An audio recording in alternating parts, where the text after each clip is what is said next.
আওয়ামী লীগের বিচারে যদি প্রপার অগ্রগতি দেখতে না পারি, তাহলে তো আমাদের জন্য নির্বাচন এর মধ্য দিয়ে যে আমরা একটা গণতান্ত্রিক উত্তরণ হওয়া সম্ভব এই দেশের, এটা আসলে জনগণও ভরসাটা পাবে না।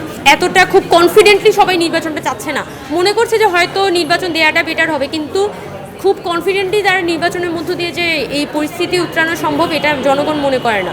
এখানে তো আসলে অনেকগুলো প্রশ্ন তৈরি হয়েছে। ধরেন যদি হচ্ছে যে এখানে একটা গণতান্ত্রিক মানে একটা গতানুগতিক প্রক্রিয়ার মধ্যে সরকার পতন হতো, তাহলে সবারই কিন্তু একটা এক্সপেকটেশন থাকতো যে 3 মাসের একটা তত্ত্বাবধায়ক সরকার থাকবে, তত্ত্বাবধায়ক সরকার হচ্ছে শান্তিপূর্ণ প্রক্রিয়ায় একটা নির্বাচিত গভর্নমেন্টের হাতে ক্ষমতা হস্তান্তর করবে, এবং আমাদের কারোরই সেটাতে আপত্তি জানানোর কোনো সুযোগই থাকতো না।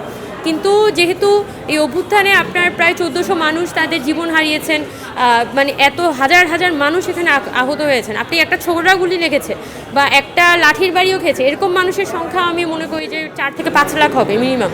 তো এই যে এই বিপুল পরিমাণ মানুষ যে এখানে আসলে লড়াইটা করেছেন, শহীদ হয়েছেন, তাদের অঙ্গহানি হয়েছে, এটা কেন? মানে এটার তো নিশ্চয়ই কোনো না কোনো রিজন আছে, শুধুমাত্র একটা নির্বাচন তো আর এটার একমাত্র গতিমুখ হতে পারে না।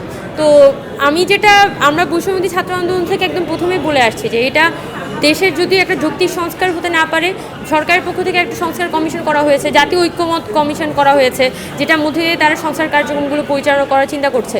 তো এই সংস্কারগুলো যদি আমরা প্রপারলি দেখতে না পারি, আওয়ামী লীগের বিচারে যদি প্রপার অগ্রগতি দেখতে না পারি, তাহলে তো আমাদের জন্য নির্বাচন এর মধ্য দিয়ে যে আমরা একটা গণতান্ত্রিক উত্তরণ হওয়া সম্ভব এই দেশের, এটা আসলে জনগণও ভরসাটা পাবে না।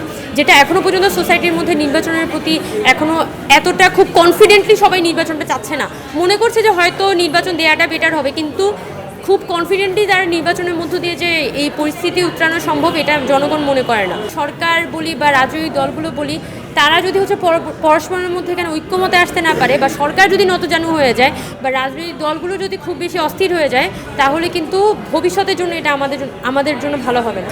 তো আমি মনে করি যে এখানে আসলে সবারই একটা ঐক্যমত্যে আসাটা প্রয়োজন, এবং এটা যাতে দেশের ভালোর জন্য হয়, কোনো ব্যক্তি বা একক দলের ভালোর জন্য না হয়।